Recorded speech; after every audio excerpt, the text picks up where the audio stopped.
Я согласен с Кстати, Obrigadíssimo. É feito.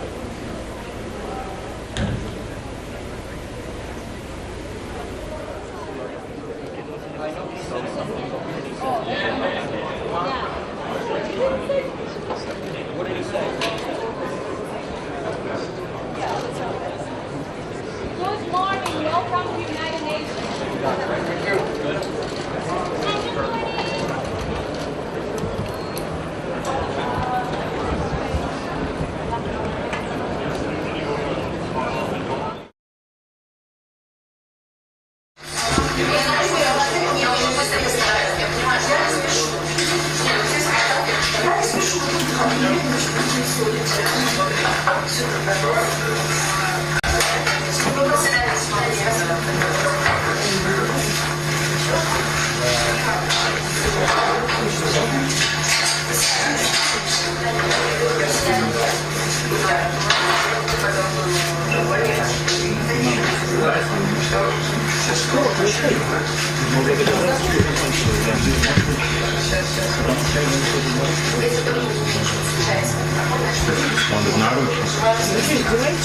Она сказала, что решение должно быть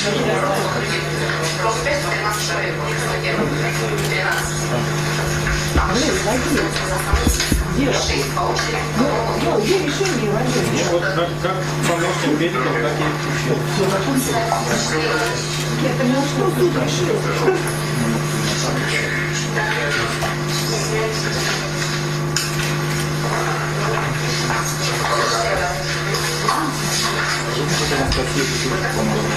Не надо решение, хотел сказать решение.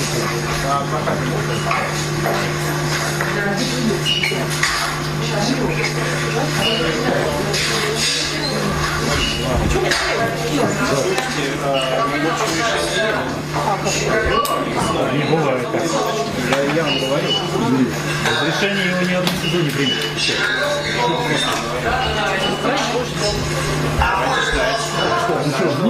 Здесь вы ничего ждать. Давайте куда идем? На улицу? На улицу? Да.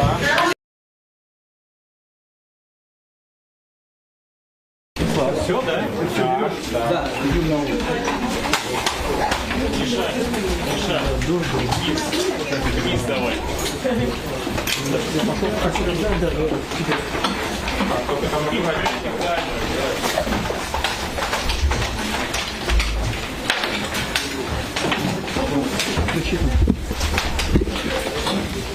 Чей микрофон? Кто микрофон забыл? Давай. Да, я все соберу.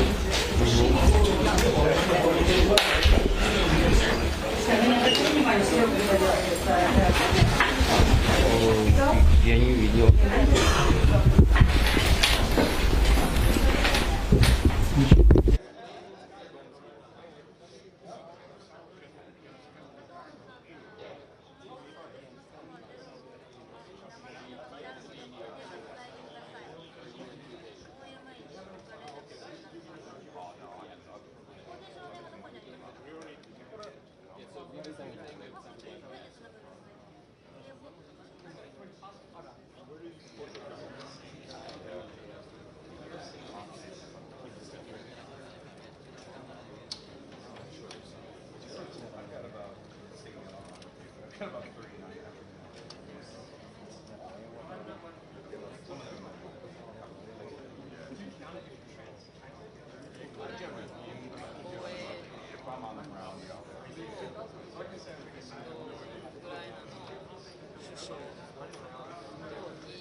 autres, il y a eu le prof. Non. Bon. Quand on a joué Bengo, il a quitté.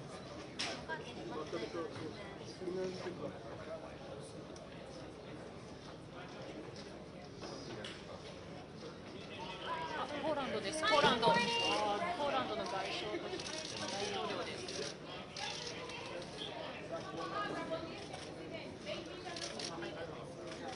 Bom dia, presidente.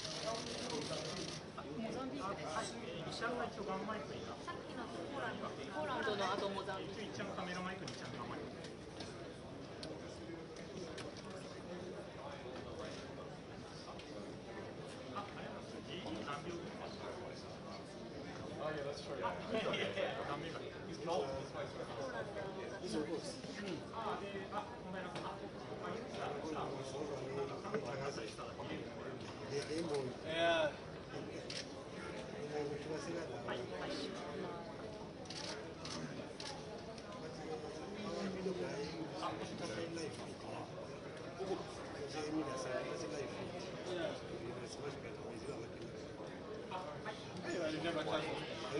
Never trust me. If you can, or you can get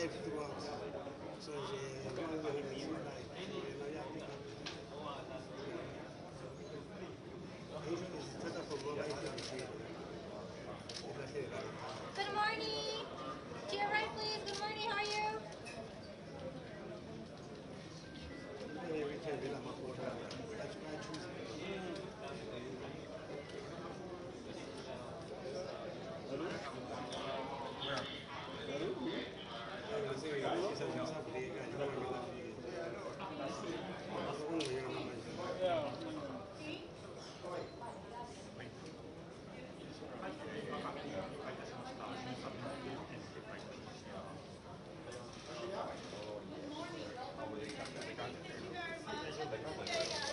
You too. Thank you.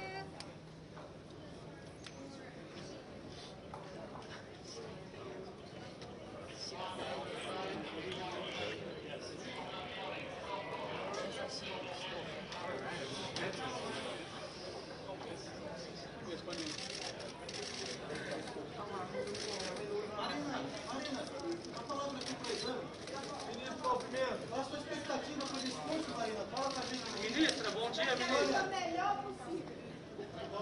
Bom dia, ministra. Marinho, bom dia, bom dia.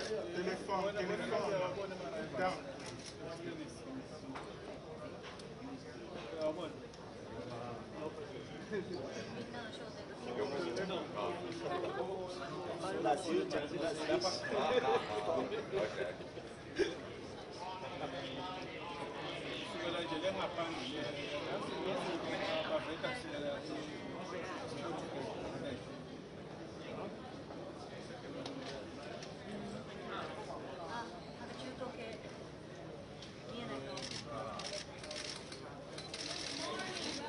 Good morning. Good morning.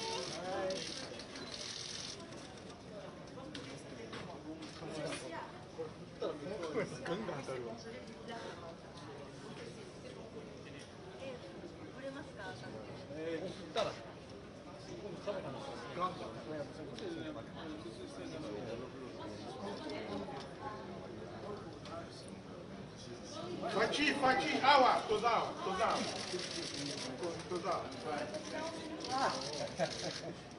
Thank you.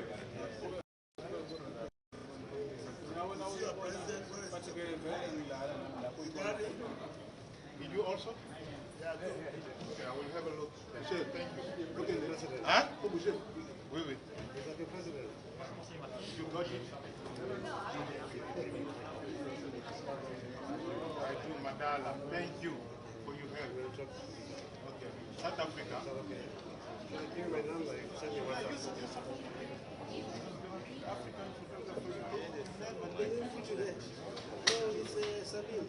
He's an administrator, yes. Sabine. Send me WhatsApp. Send Sabine to put you on. Sabine will give my number first and you say this way. 覚えてないので多分。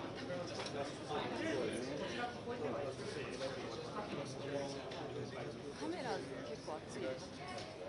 富士山でめっちゃ汗かい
ちゃってる。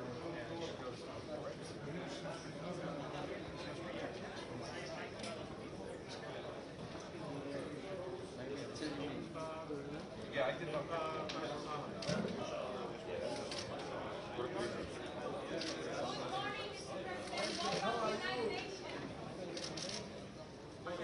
超えてたらリレー10秒とかでも問題ないです。Good morning.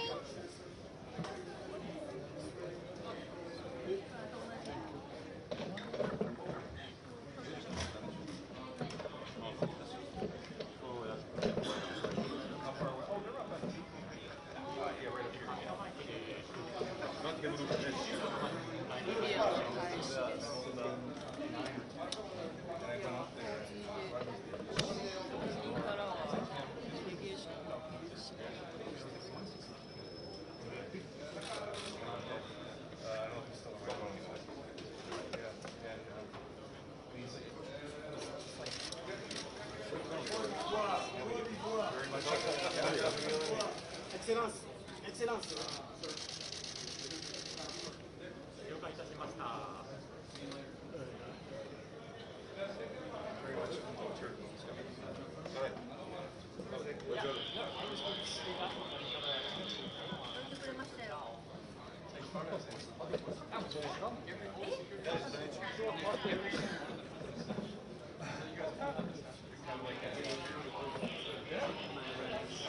Good morning.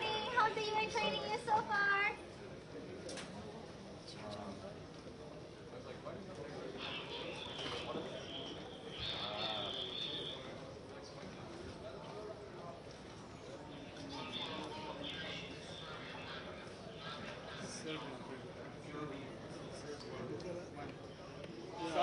Саша. Из ТАИПЕИ. 僕の使用データ、Tモバイルで全然繋がらなくて、情報系全部。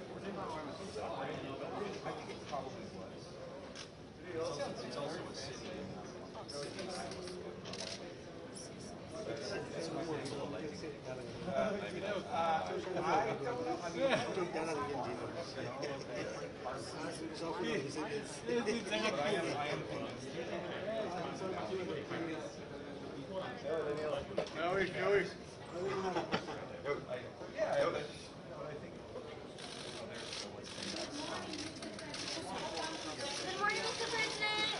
Mr. President.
Tough down here.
Namibia.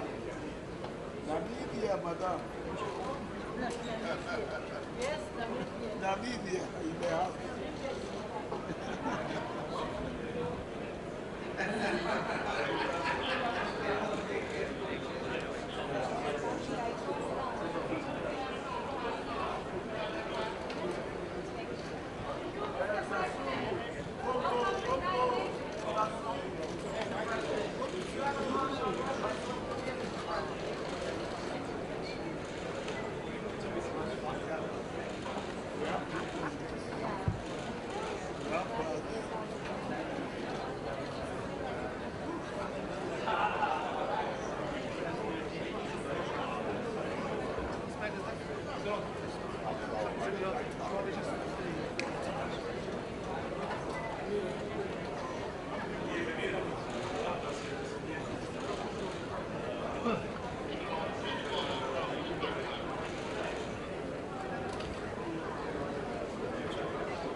President Ramaphosa, 1 minute, please, 1 minute. Ay,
They must feel the solidarity of the rest of the world. You're very welcome. Good morning.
Ministro, um abraço do Brasil.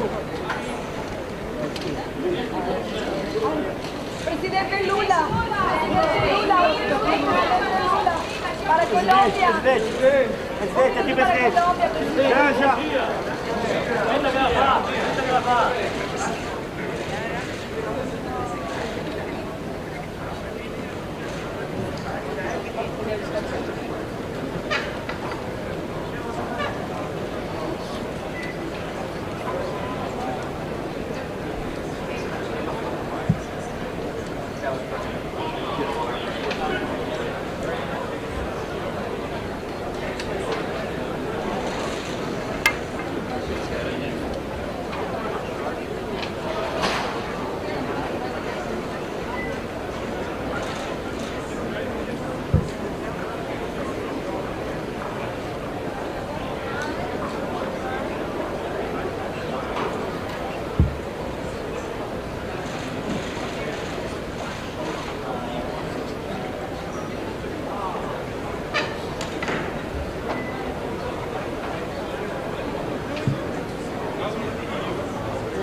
Bamako, Mali. Mali in the house. Okay. Mali. Foreign minister.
Then I go for assignment. But do you know if there is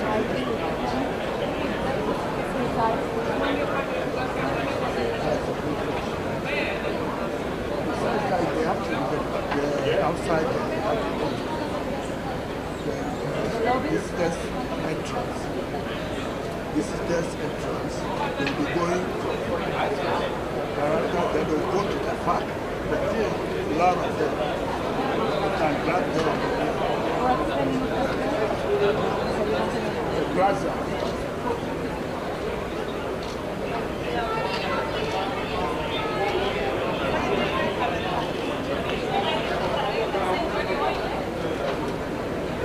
After the Spanish school, Jewish, everybody will get presents. So some of them will go to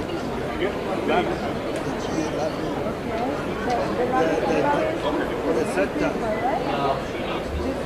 Yeah, this one. That will be at the plaza outside. So we'll be walking to the... I mean, when you go out at this place or to plaza, you know Yeah, you come out after the building. So you mean in that plaza? Yeah.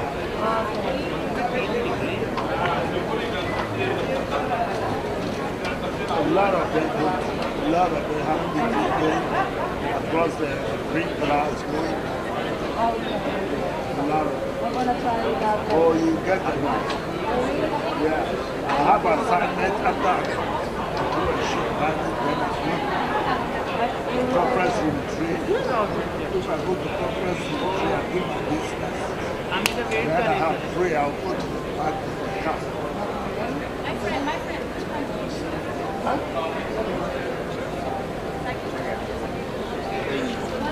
Yes, South Sudan. South Sudan in the house. Good luck. South Sudan. Why is that? Oh, you.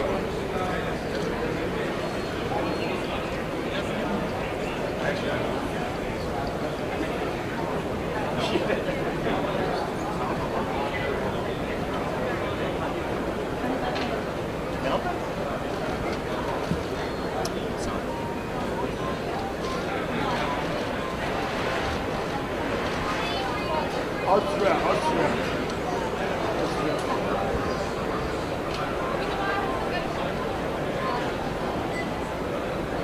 Oh, my phone is ringing. Yeah.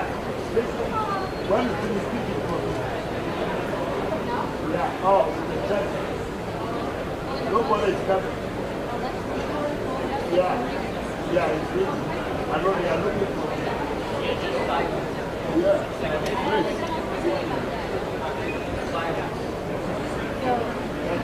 Thank you.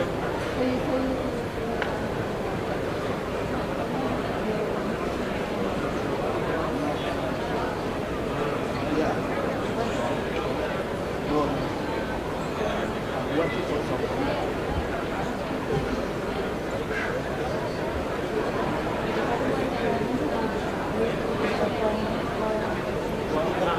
Pakistan Minister. Prime Minister Pakistan Prime Minister.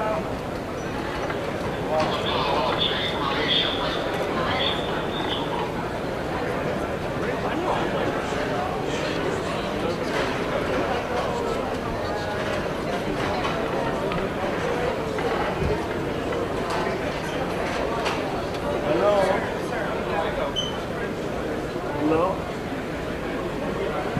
Yeah, I'm very busy. I can't talk to you.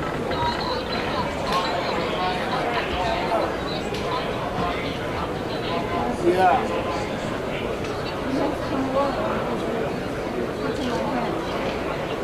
Okay.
country are you taking?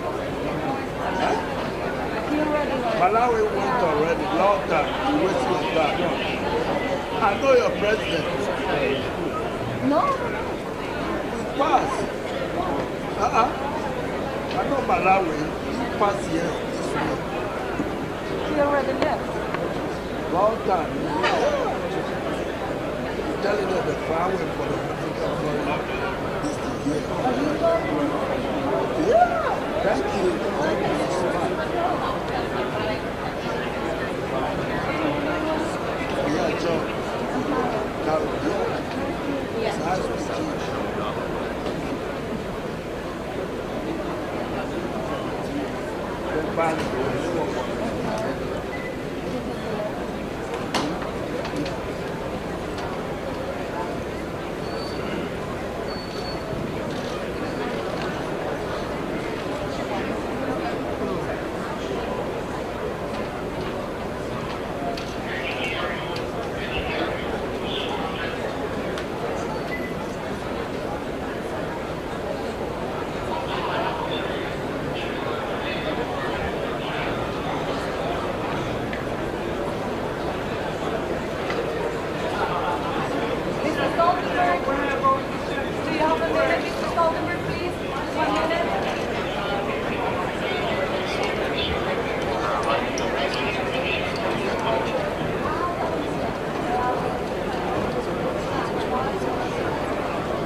¿Tiene un minuto?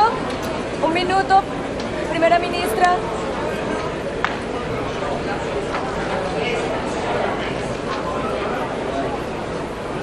Bueno, igual tiempo. No, me batió la mano, pero sí. Gracias por decírmelo. La próxima la intento así.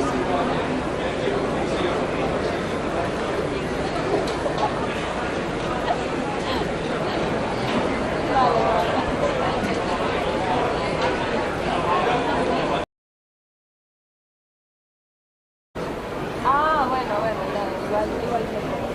No, me batió la mano, pero sí. Gracias por decírmelo. La próxima la intento así.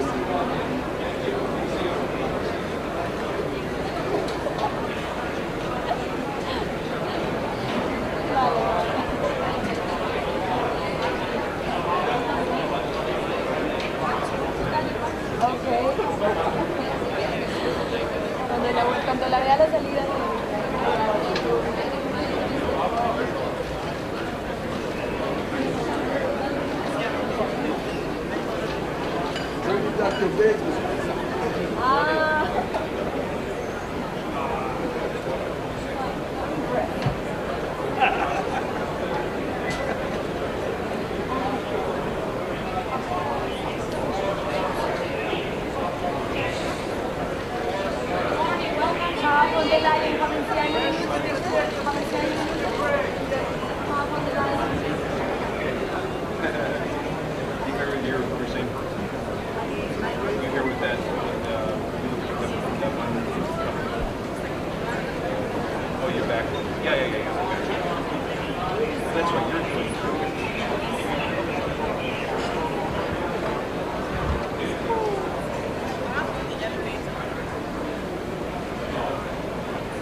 President. Welcome to United Nations. You have a minute now.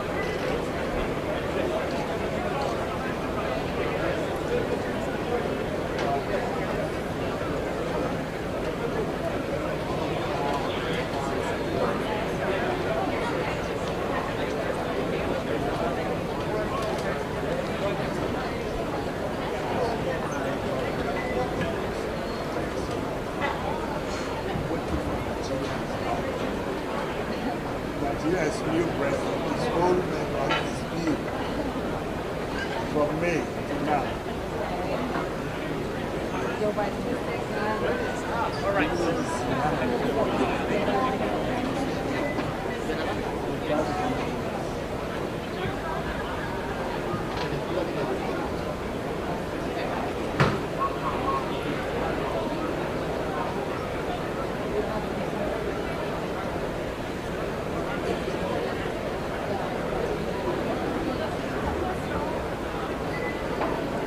President Lanceros, do you have a minute, please? Mr. President, please. Mr. President, thank you so much for joining us. Please tell me, Mr. President, what do you expect of this General Assembly? I hope we will have the opportunity to discuss many issues, but of course Ukraine is the priority number one for my country, and I will raise the issue of accountability for the crimes of aggression, war crimes which we are committed on the soil of Ukraine. But sustainable development and our ideas to implement the technologies of green economy are very important too, and I delivered my presentation yesterday. But you know, everything should be implemented under conditions of peace. If peace is just destroyed and if we are in uncertain geopolitical situation, it's very difficult to achieve the goals of social welfare and economic prosperity. So this is the reason why we highly appreciate the efforts of United Nations and Secretary General just to look for any possibility to achieve peace, but peace not at any cost. Peace should be predicted by the conditions which should be set by Ukraine. And we cannot bargain on the territorial integrity of Ukraine. This is the precondition number one. President Zelensky is actively making diplomatic efforts in order to convince some skeptical countries what are the true reasons of this war, who is responsible for many issues, including food crisis.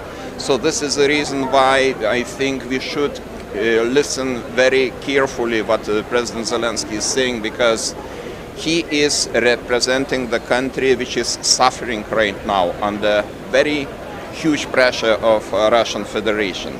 And I think we should talk about possibilities to achieve peace, but again, not at any cost. Thank you.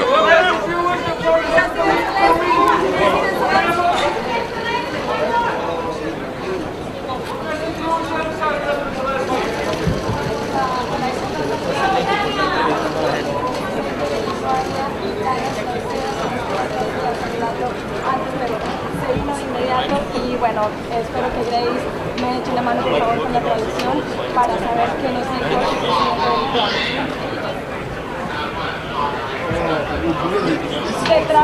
Detrás de él y se saludaron, entonces ahí se fue el presidente de Ucrania con él.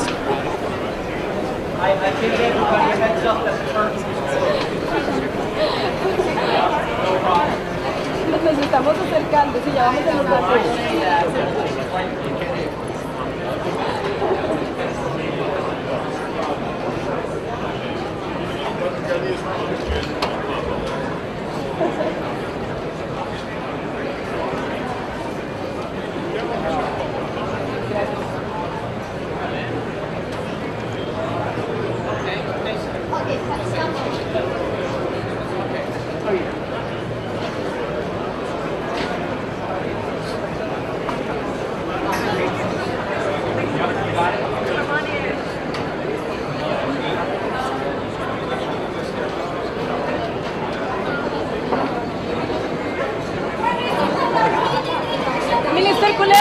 película de María Familia.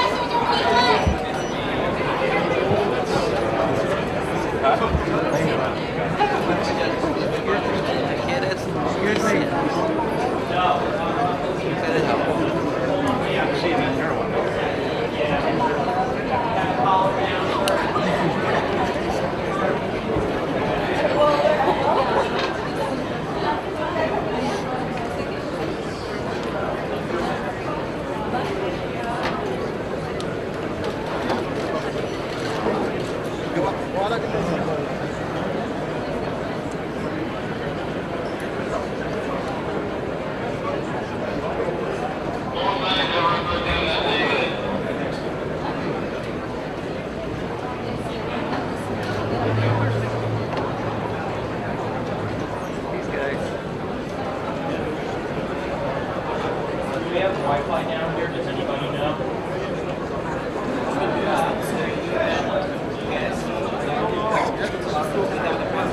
Okay, thank you. Did you guys get it?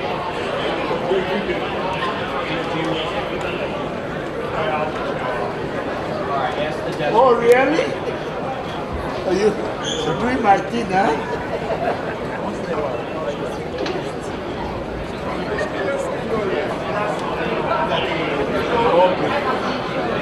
Okay. Thank you.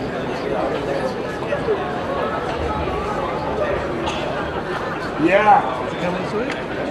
Did he come? The president of Poland, yeah, he was. His team is very low. Yeah. Well, which president? Oh, okay. Thank you.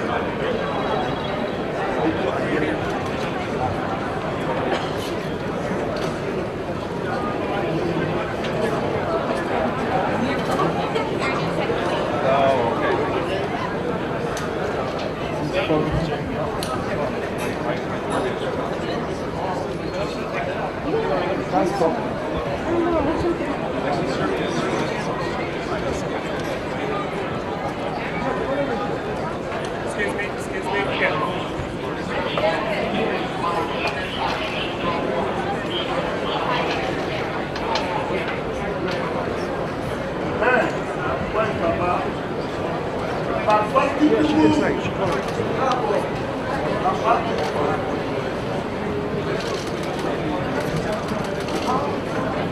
Yeah. Okay.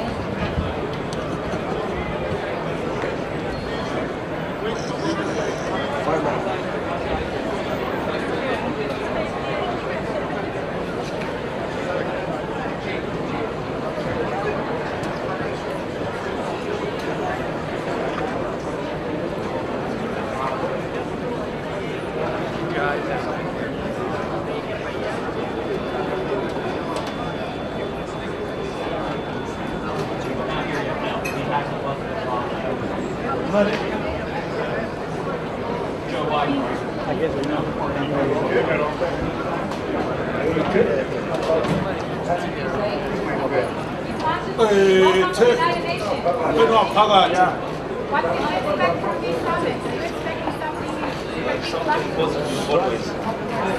Thank you. The key,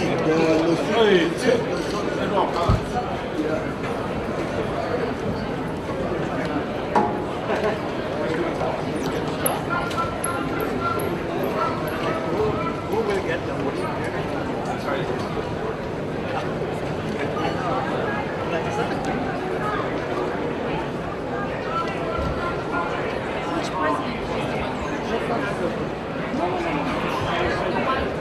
Oh, okay. Lithuania. No. Lithuania.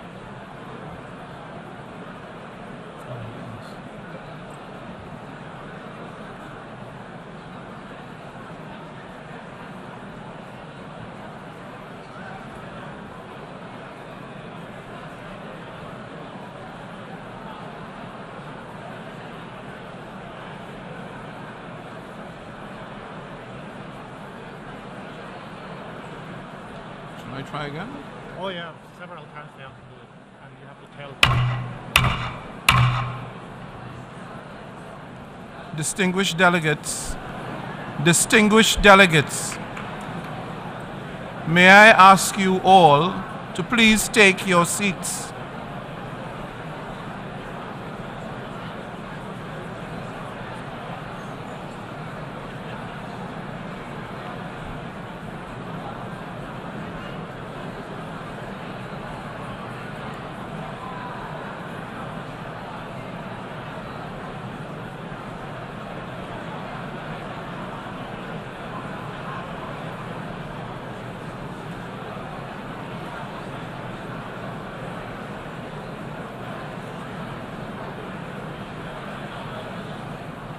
Let's try again, Mr. President.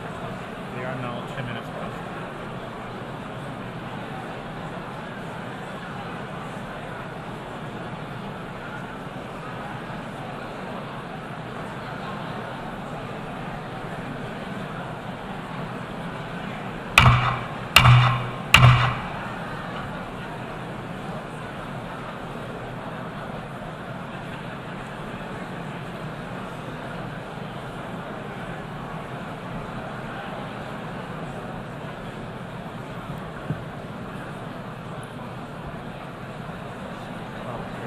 Yes.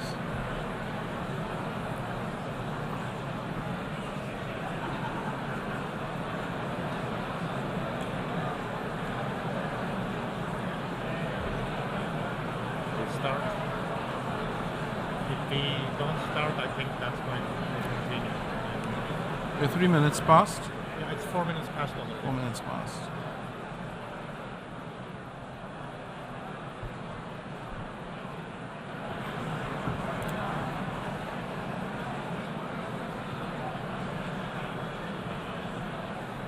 The fourth plenary meeting of the General Assembly is called to order.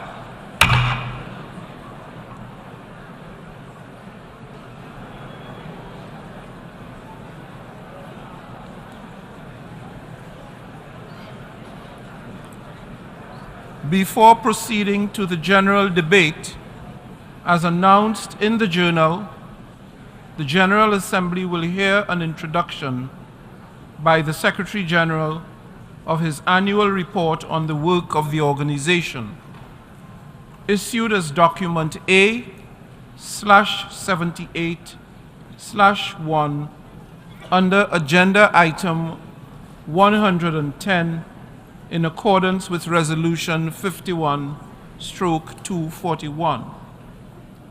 I now give the floor to the Secretary General of the United Nations, His Excellency Antonio Guterres.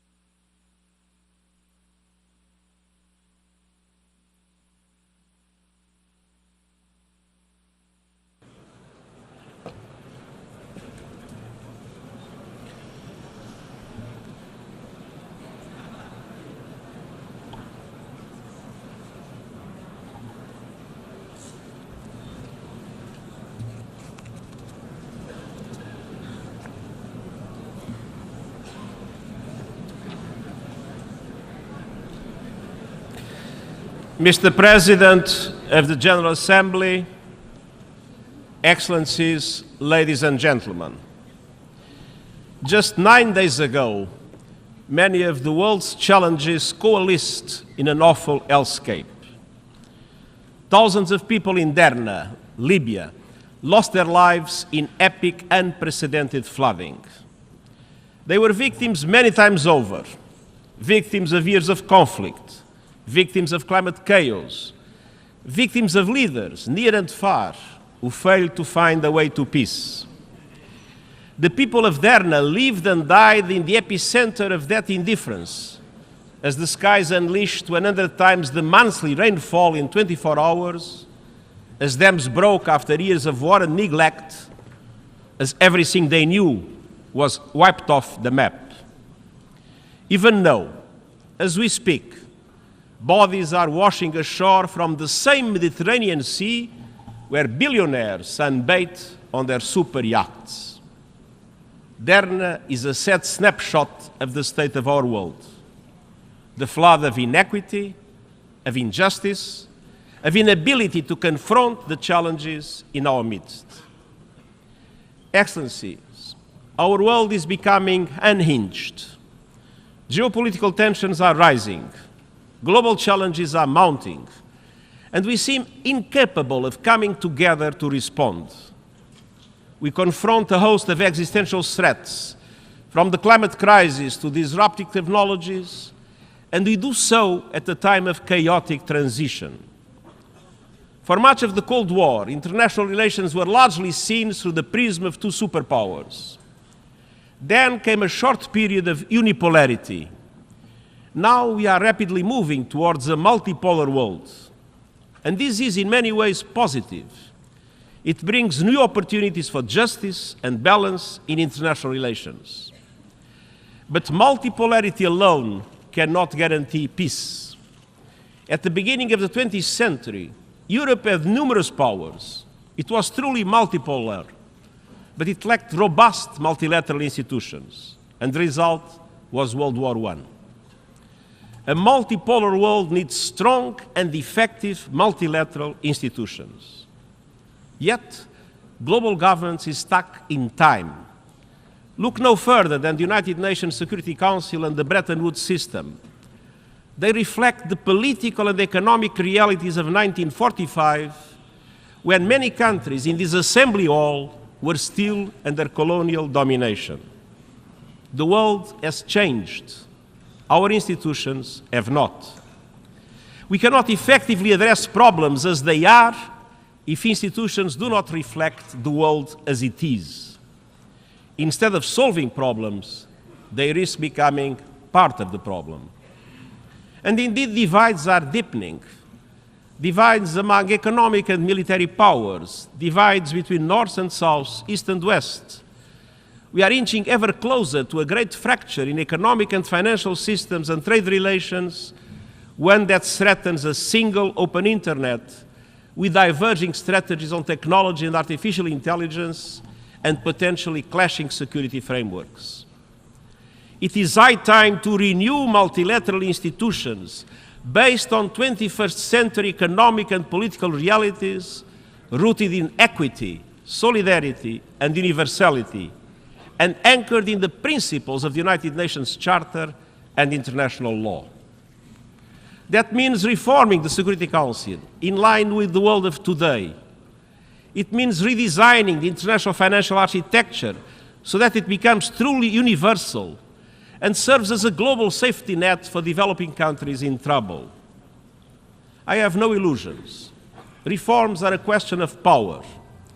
And I know there are many competing interests and agendas, but the alternative to reform is not the status quo. The alternative to reform is further fragmentation. It is reform or rupture. At the same time, divides are also widening within countries. Democracy is under threat. Authoritarianism is on the march. Inequalities are growing, and hate speech is on the rise. In the face of all these challenges and more, compromise has become a dirty word. Our world needs statesmanship, not gamesmanship and gridlock. As I told in the G20, it is time for a global compromise. Politics is compromise. Diplomacy is compromise. Effective leadership is compromise. Leaders have a social responsibility to achieve compromise in building a common future of peace and prosperity for our common good. Excellencies, over the past year we have shown the promise of multilateral action. With important new agreements on safeguarding biodiversity, on protecting the high seas, on climate loss and damage, on the right to a clean, healthy and sustainable environment. We have all the tools and resources to solve our shared challenges. What we need is determination. And determination is in the DNA of our United Nations, summoning us with the first words of the Charter. We, the peoples of the United Nations, determined. Determined to end the scourge of war, determined to reaffirm faith in human rights, determined to uphold justice and respect international law, and determined to promote social progress and better lives for all people. It falls to us, through our actions, to apply that determination to the challenges of today, being faithful to the Charter of the United Nations. Excellencies, it starts with determination to uphold the Charter's pledge for peace. Yet, instead of ending the scourge of war, we are seeing a surge of conflicts, coups, and chaos. If every country fulfilled its obligations under the Charter, the right to peace would be guaranteed. When countries break those pledges, they create a world of insecurity for everyone. Exhibit A, Russia's invasion of Ukraine. The war, in violation of the United Nations Charter and international law, has unleashed a nexus of horror.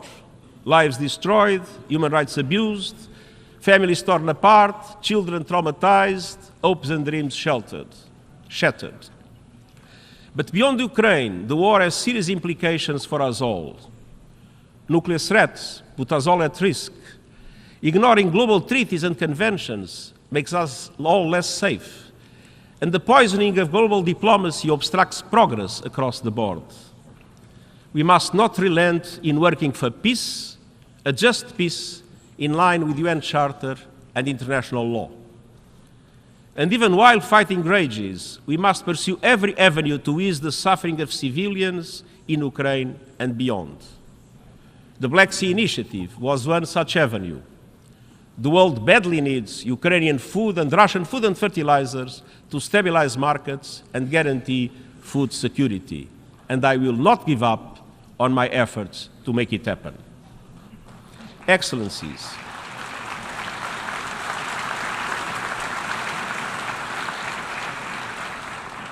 Excellencies, around the globe, old tensions fester while new risks emerge. Nuclear disarmament is at a standstill while countries develop new weapons and make new threats.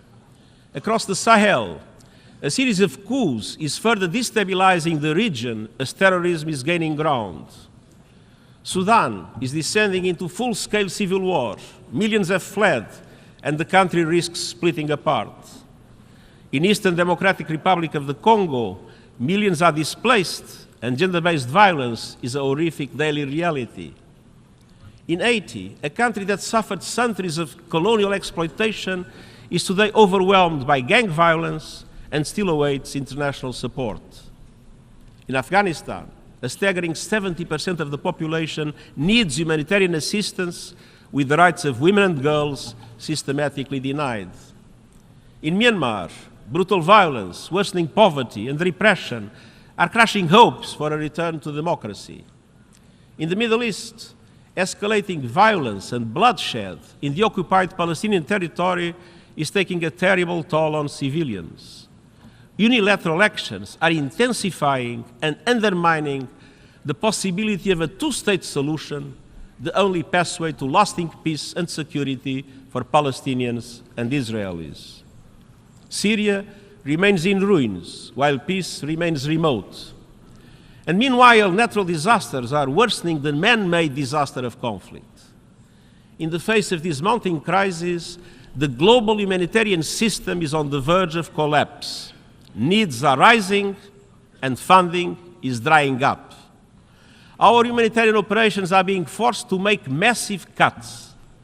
But if we don't feed the hungry, we are feeding conflict. And I urge all countries to step up and to fund fully our global humanitarian appeal. Excellencies, the peace and security architecture is under unprecedented strain. That is why, in the context of the preparations for the Summit of the Future, we put forward ideas for the consideration of member states for a new agenda for peace based on the Charter and international law.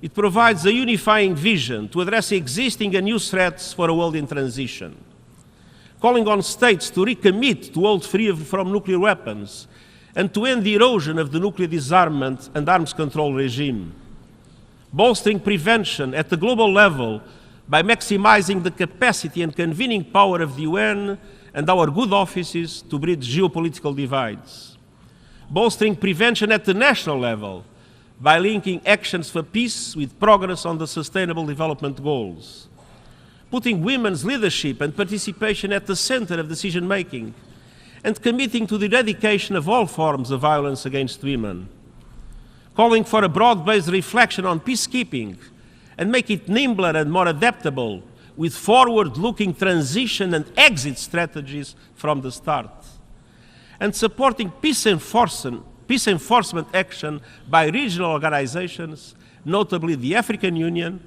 with Security Council clear mandates and predictable funding. Determination for peace also requires new governance frameworks for emerging threats, from artificial intelligence to lethal autonomous weapons that function without human control. Excellencies, peace is inextricably linked to sustainable development. We see a familiar pattern around the world. The closer a country is to conflict, the further is far from the Sustainable Development Goals. The Charter calls on us to be determined in promoting social progress. In 21st century terms, that means achieving the Sustainable Development Goals. Yet inequality defines our time. From cities where skyscrapers tower over slums, to countries that are forced to choose between serving their people or serving their debts. Today, Africa spends more on debt interest than on health care. Yesterday's SDG summit was about a global rescue plan to scale up support from billions to trillions. And Excellencies, the international financial architecture remains dysfunctional, outdated, and unjust. And the deep reforms that are needed won't happen overnight, but we can take determined steps now to help countries where the crises such as the COVID-19 pandemic have dramatically impacted. By urgently advancing the SDG stimulus of $500 billion per year and relieving the financial burden on developing and emerging economies. By scaling up development and climate finance, increasing the capital base and changing the business model of multilateral development banks. By ensuring effective debt relief mechanisms and channeling emergency financial support towards those in greatest needs. Excellencies, we must be determined to tackle the most immediate threat to our future, our overheating planet. Climate change is not just a change in the weather. Climate change is changing life on our planet. It is affecting every aspect of our work. It is killing people and devastating communities. Around the world, we see not only accelerating temperatures, we see an acceleration in sea levels rising, glaciers receding, deadly diseases spreading, the extinction of species and cities under threat. And this is only the beginning. We have just survived the hottest days, the hottest months, and the hottest summer on the books. Behind every broken record are broken economies, broken lives, and whole nations at the breaking point. Every continent, every region, and every country is feeling the heat. But I'm not sure all leaders are feeling that heat. Actions are failing abysmally short.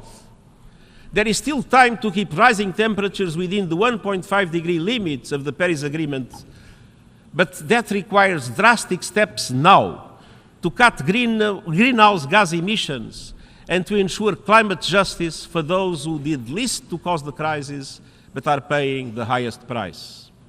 We have 3 seats. G20 countries are responsible for 80% of greenhouse emissions. They must lead. They must break their addiction to fossil fuels, stop new coal, and indeed the International Energy Agency's findings that new oil and gas licensing by them is incompatible with keeping the 1.5 degree limit alive.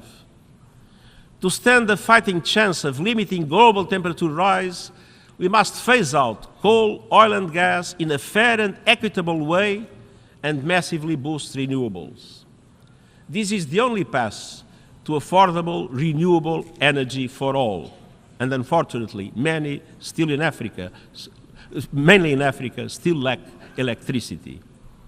So, the fossil fuel age has failed. If fossil fuel companies want to be part of the solution, they must lead the transition to renewable energy. No more dirty production, no more fake solutions, no more bankrolling climate denial.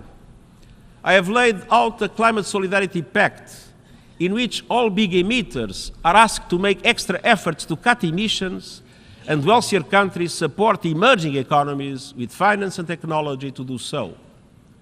For example, Africa has 60% of the world's solar capacity, but just 2% of renewable investments. And I've also put forward an acceleration agenda to supercharge these efforts. Developed countries must reach net zero as close as possible to 2040, and emerging economies as close as possible to 2050, in line with common but differentiated responsibilities. And immediate steps include an end to coal by 2030 for OECD countries and 2040 for the rest of the world. An end to fossil fuel subsidies and the price on carbon. Developed countries must also finally deliver $100 billion for developing country climate action, as promised, double adaptation finance by 2025, as promised, and replenish the Green Climate Fund, as promised. And all countries must work to operationalize the Loss and Damage Fund this year and ensure universal early warning coverage by 2027. Tomorrow, I will welcome credible first movers and doers to our Climate Ambition Summit. And COP28 is around the corner. Climate chaos is breaking new records, but we cannot afford the same old broken record of scapegoating and waiting for others to move first. And to all those working, marching, and championing real climate action, I want you to know that you are on the right side of history and that I am with you. I won't give up this fight of our lives. Excellences. Excellencies.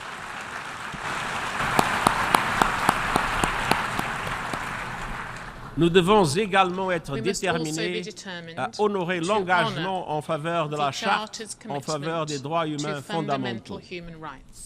Seules 4 femmes ont signé notre document fondateur. Un coup d'œil dans cette salle permet de voir que les choses n'ont pas suffisamment changé. Nous les peuples ne signifie pas nous les hommes. Les femmes attendent toujours l'égalité des chances et des salaires. And equal pay.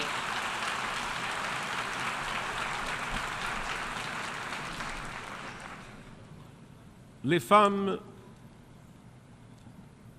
attendent toujours l'égalité des chances et des salaires, l'égalité devant la loi, la pleine valorisation de leur travail et la prise en compte de leurs opinions.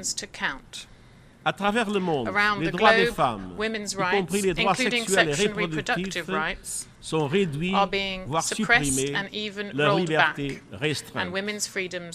Dans certains pays, les femmes et les filles sont punies parce qu'elles portent trop de vêtements, dans d'autres parce qu'elles n'en portent pas assez.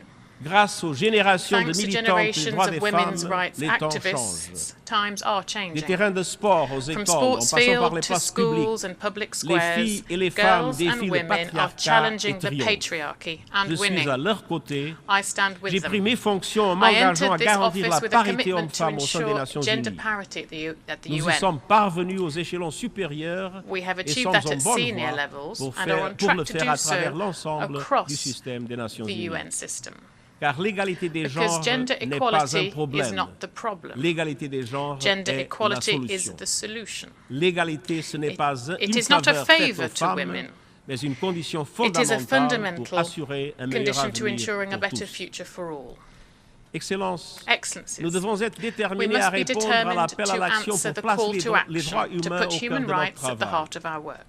75 ans après la 75 years Déclaration after the universelle des Universal droits de Declaration l'homme, of Human Rights, d'énormes progrès ont été there has been accomplis sur enormous certains progress in sujets. some areas, Qu'il s'agisse de mettre from fin à la ending colonisation, à la colonization and ségrégation segregation ou de garantir le droit to de vote des ensuring femmes. women's voting rights. Mais nous n'avons pas But we atteint les have droits not fondamentaux achieved pour basic tous. rights for all. Quand 1,2 When milliard de 1.2 personnes vivent billion encore dans people l'extrême still live in pauvreté acute poverty et que la faim atteint des hunger niveaux is at levels not inégalés seen depuis since 2005. 2005. Quand la discrimination When fondée sur la discrimination on couleur de racial peau et l'origine and ethnique ethnic grounds est parfaitement is légale dans perfectly bien des legal pays. in many countries. Quand des personnes doivent When risquer people la must mort risk pour death chercher une to vie seek a meilleure, better life. quand les réfugiés, When les migrants et les refugees, minorités migrants and sont minorities régulièrement are traqués et routinely diabolisés, demonized and hounded. quand déclarer son When identité de genre declaring your gender ou identity simplement or qui simply l'on aime who you peut love conduire à can lead to l'emprisonnement, imprisonment voire à or l'exécution. even execution. Quand le fait même de When s'exprimer speaking peut out avoir des conséquences can lead to dangereuses. perilous consequences. Les droits humains, Human rights, politiques, civils, political, civil, économiques, sociaux et economic, culturels social and cultural sont la clé de are voûte pour the résoudre key de to nombreux solving problèmes many mondiaux of the world's interdépendants. interlinked problems. Il faut que des lois visant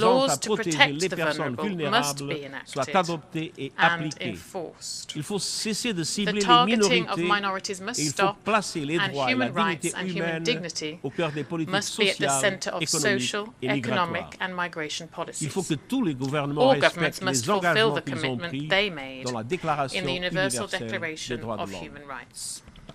Excelências, también debemos hacer frente a las amenazas inminentes que plantean las nuevas tecnologías a los derechos humanos. La inteligencia artificial generativa es muy prometedora, pero también puede llevarnos a cruzar el Rubicón y a un peligro mayor del que podemos controlar.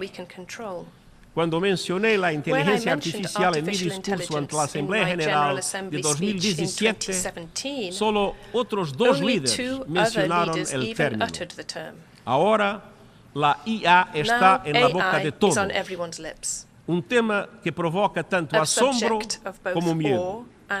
Incluso algunos de los que desarrollaron la IA generativa están pidiendo una mayor regulación. Pero muchos de los peligros de la tecnología digital no están en el horizonte, ya están aquí. La brecha digital está exacerbando las desigualdades.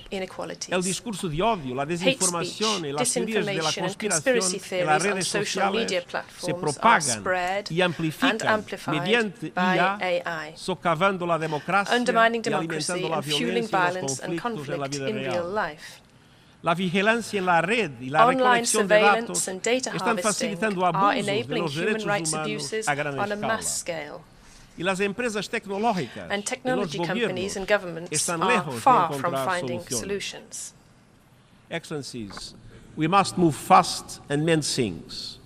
New technologies require new innovative forms of governance, with input from experts building this technology and from those monitoring its abuses. And we urgently need a global digital compact between governments, regional organizations, the private sector and civil society to mitigate the risks of digital technologies and identify ways to harness their benefits for the good of humanity. Some have called for consideration of a new global entity on AI that could provide a source of information and expertise for member states. There are many different models, inspired by such examples as the International Atomic Energy Agency, the International Civil Aviation Organization, or the Intergovernmental Panel on Climate Change. And the UN stands ready to host the global and inclusive discussions that are needed, depending on the decisions of member states. To help advance the search for concrete governance solutions, I will appoint this month a high-level advisory body on artificial intelligence, which will provide recommendations by the end of this year. And next year's Summit of the Future is a once-in-a-generation opportunity for progress to deal with these new threats in line with the vision of the UN Charter. Member states will decide how to move forward on the new agenda for peace, the Global Digital Compact, reforms to the international financial architecture, and many other proposals to address challenges and bring greater justice and equity to global governance. Excellencies, the United Nations was created precisely for moments like these, moments of maximum danger and minimum agreement. We can and must use our tools in flexible and creative ways. last month, we saw the dividends of determination off the coast of Yemen. Carrying 1 million barrels of oil, the decaying FSO Safar supertanker was a ticking time bomb, a looming ecological disaster in the Red Sea. But no one offered to solve the problem. So the United Nations stepped in and brought the world together. We mobilized resources, assembled the experts, navigated difficult negotiations, and built trust. We have more work ahead and more resources are needed. But last month, the oil was successfully transferred from the Safar. This UN-led action saved the Red Sea. When no one else could or would, UN determination got the job done. Despite our long list of global challenges, that same spirit of determination can guide us forward. Let us be determined to heal divisions and forge peace, determined to uphold the dignity and worth of every person, determined to realize the Sustainable Development Goals and effectively leave no one behind, determined to reform multilateralism for the 21st century and come together for the common good. And I thank you.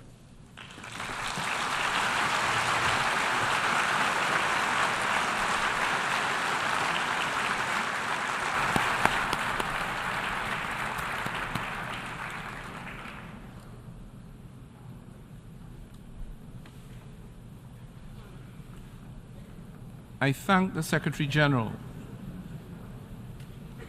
The Assembly will now turn to Agenda Item 8, entitled General Debate.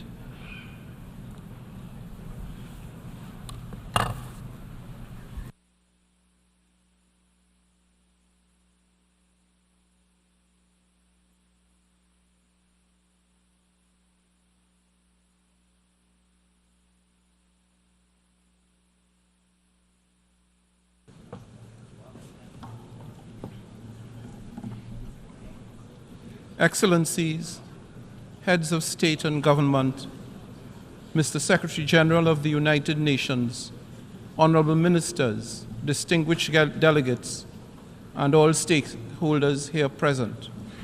Good morning. It is my honor and privilege as President of the United Nations General Assembly to welcome you to this hall for the opening of the general debate of the 78th session. Allow me to acknowledge in our midst today several presidents, former presidents of the General Assembly, including His Excellency Han Sang-soo, former Prime Minister of Korea, who served as President of the 56th session of the Assembly, and who now sits as Chair of the UN Council of Former Presidents of the General Assembly. Together, this Assembly Hall and this rostrum stand as a living testament to multilateralism and to the extraordinary role and compelling influence of the United Nations over the 75 years of its existence. It is a unique and truly global platform for debate, dialogue, and problem solving through multilateral diplomacy.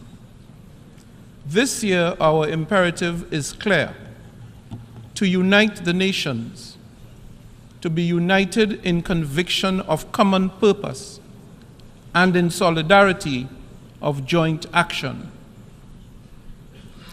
Excellencies, such a common coordinated approach is needed now as much as at any point in our history. War, climate change, debt, energy and food crises, poverty and famine. These crises are directly impacting the lives and well-being of billions of people around the world. They are rolling back decades of hard-won development gains and thus condemning millions to lifelong intergenerational poverty and hardship.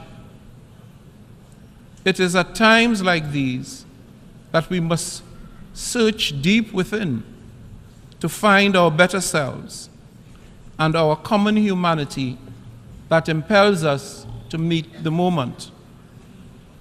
I therefore implore you Let us use this forum for that which it was intended. Let us listen and learn. Let us rebuild trust and reignite global solidarity. And let us find common ground to address the challenges we face. In the words of the late, great Madeleine Albright, if the UN did not exist, we would have to invent it. We are fortunate, therefore, that it does indeed exist. Let us therefore make full and effective use of this unparalleled resource.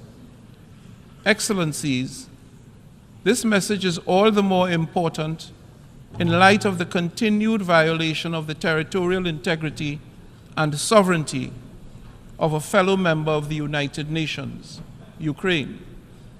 That horrendous war has unleashed untold suffering and destroyed countless families, communities, and lives. Its cascading impacts has also spooked many developing countries in far-flung corners of the globe, unleashing acute shortages of essential commodities, triggering food insecurity and volatility in energy prices. It has even revived the unconscionable threat of nuclear war. We all want this war to end. It is an affront to everything that this organization and the UN Charter stands for. We need just and sustainable peace in Ukraine and elsewhere in the world, in line with international law and with the UN Charter. Peace must also be given a chance in other parts of the globe, from Africa to the Middle East.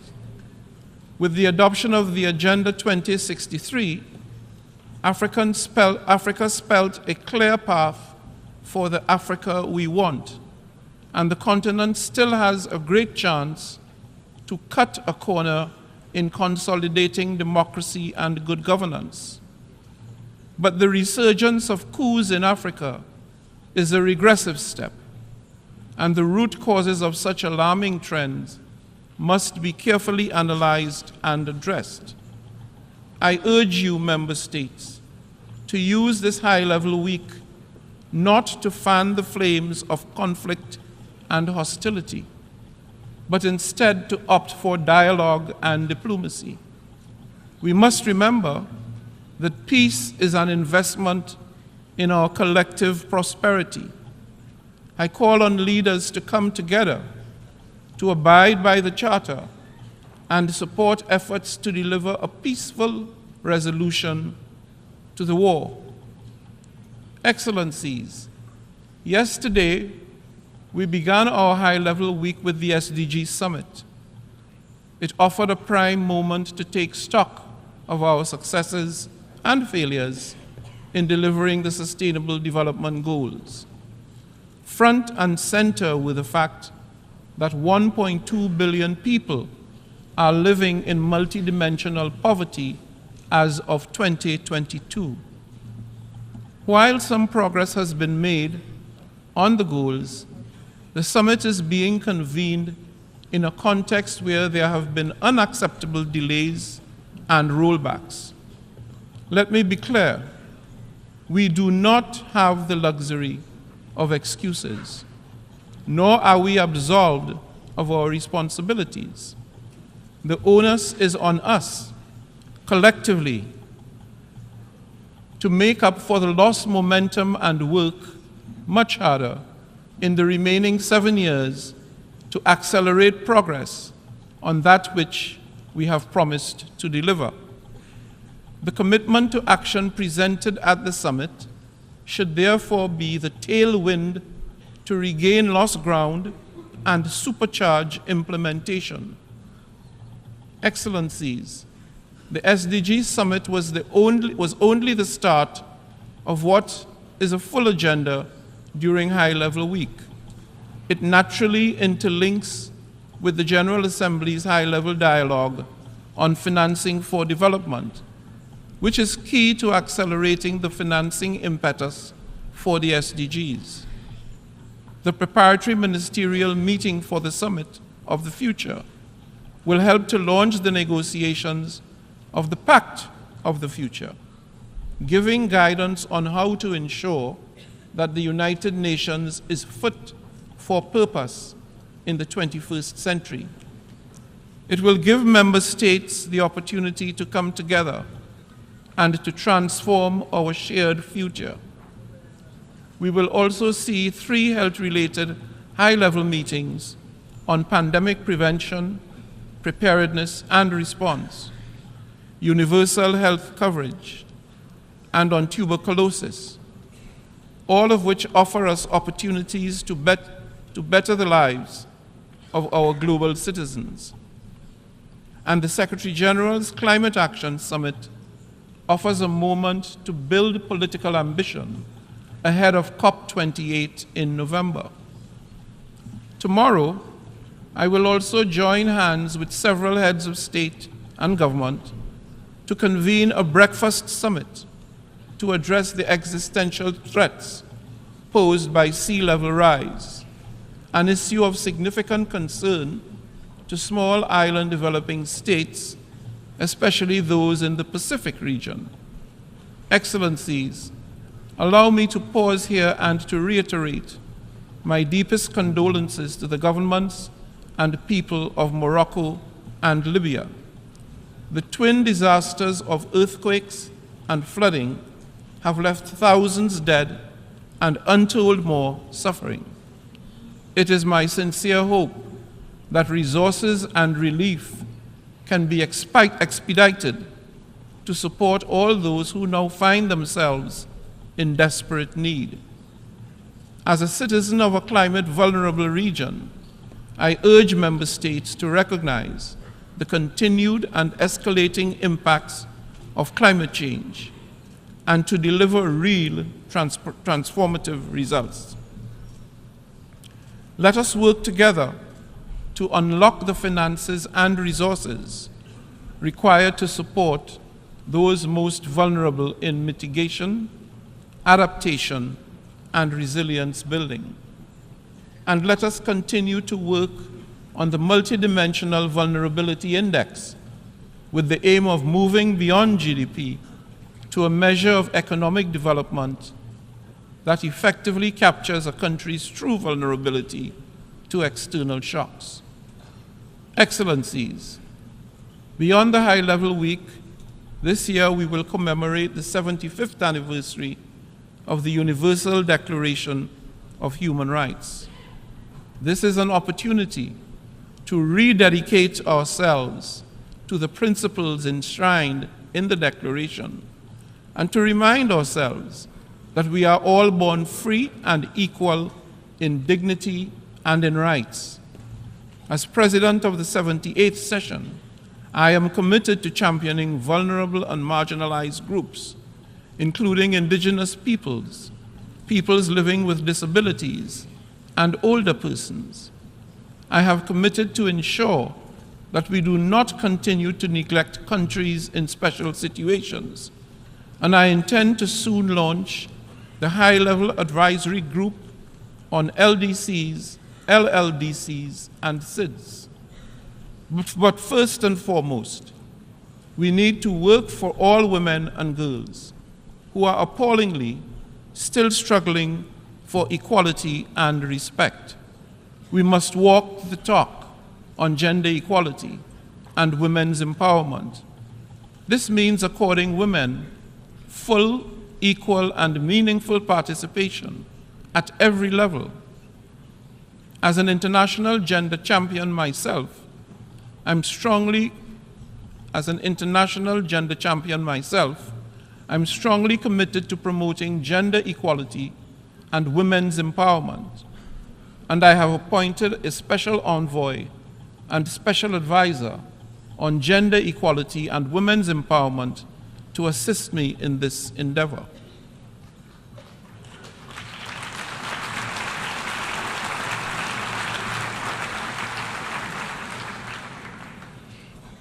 Before I close, allow me to emphasize this. Despite the many and complex challenges we face, we do have the capacity to effect change, consequential change. We can make a meaningful difference to the lives of billions of people, if we so choose.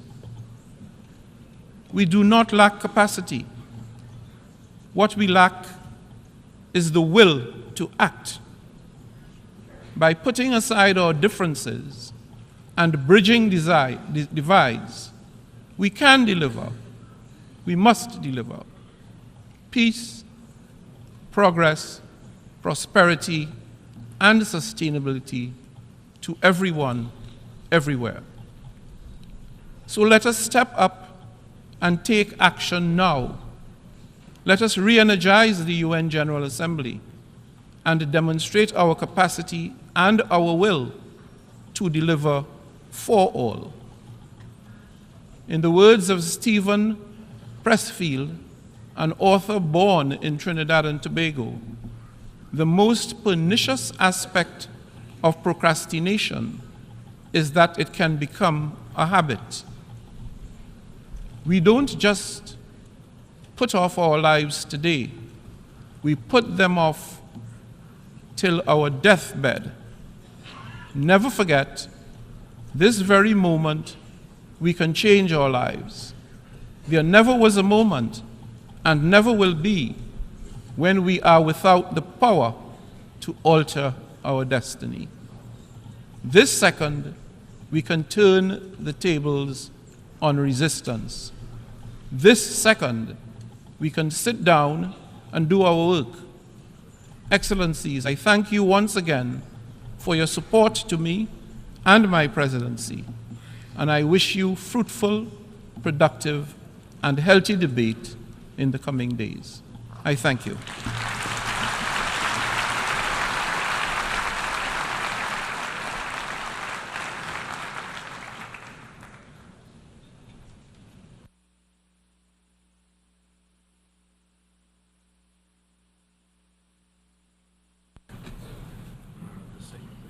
Thank you. Before giving the floor to the first speaker for this morning, I would like to remind members that the list of speakers for the general debate has been established on the agreed basis that statements should be no longer than 15 minutes to enable all speakers to be heard at a given meeting. Within this time frame, I would like to appeal to speakers to deliver their statements at a reasonable pace so that interpretation into the other official UN languages may be provided properly. I would also like to draw your attention to the decision taken by the General Assembly at previous sessions, namely that the practice of expressing congratulations inside the General Assembly Hall after a speech has been delivered is strongly discouraged. After delivering their statements from the rostrum, speakers are invited to exit the General Assembly Hall through room GA 200, located behind the rostrum, before returning to their seats. May I take it that the General Assembly agrees to proceed in this manner? It is so decided. Finally, I should like to draw the attention of members that during the general debate, official photographs of all the speakers are taken by the Department of Global Communications. Members interested in obtaining these photographs are requested to contact the Photo Library of the United Nations. The Assembly will hear an address by His Excellency Luis Inácio Lula da Silva, President of the Federative Republic of Brazil. I request protocol to escort His Excellency.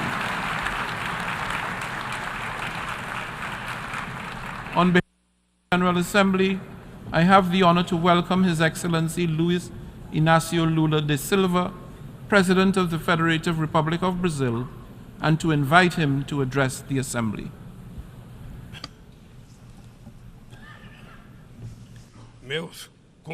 My greetings to the President of the General Assembly, Ambassador Dennis Francis from Trinidad, Tobago. It's a great pleasure to be preceded by the United Nations Secretary General Antonio Guterres. I greet each of the heads of state and government and delegates present. I pay homage to our compatriot Sergio Vieira de Mello and 21 other employees of this organization, victims of the brutal attack in Baghdad 20 years ago. I also wish to express my condolences to the victims of the earthquake in Morocco and the storms that hit Libya. Like what happened recently in the state of Rio Grande do Sul in my country, these tragedies have claimed lives and causing irreparable losses. Our thoughts and prayers are with all the victims and their families. Ladies and gentlemen, exactly 20 years ago, I stood on this rostrum for the first time and said, on that September 23rd, 2003, my first words before this World Parliament be of confidence in the human capacity to overcome challenges and evolve towards superior forms of coexistence. I return today to say that I maintain my unshakable trust in humanity. At that time, the world had not yet realized the severity of the climate crisis. Today, it knocks on our doors, destroys our homes, our cities, our countries, kills and imposes losses and suffering on our brothers, especially the poorest. Hunger, the central theme of my speech at this World Parliament 20 years ago, today affects 735 million human beings who will go to sleep tonight without knowing if they'll have anything to eat tomorrow. The world is increasingly unequal. The 10 richest billionaires have more wealth than the poorest 40% of humanity. The destiny of every child born on this planet seems to be decided while they're still in their mother's womb. The part of the world where their parents live and the social class their family belongs to will determine whether or not that child will have opportunities throughout life. Whether they will eat at every meal or whether they will be denied the right to eat breakfast, lunch, and dinner every day. Whether they will have access to health care or whether they will fall to diseases that could have already been eradicated. Whether they will finish school and get a quality job or whether they will become part of the countless of unemployed, underemployed, and discouraged people. First of all, we must overcome resignation, which makes us accept such unfairness as a natural phenomenon. To overcome inequality, there's a lack of political will from those who govern the world in order to overcome inequality. Ladies and gentlemen, if today I return in the honorable capacity of President of Brazil, it is thanks to the victory won by democracy in my country. Democracy ensured that we overcame hate, misinformation, and oppression. Hope, once again, has won over fear. Our mission is to unite Brazil and rebuild a sovereign, fair, sustainable, supportive, with solidarity, generous, and a joyful country. Brazil is finding itself again with itself, with our region, with the world, and multilateralism. As I never tire of repeating, Brazil is back. Our country is back to make its due contributions in facing the major global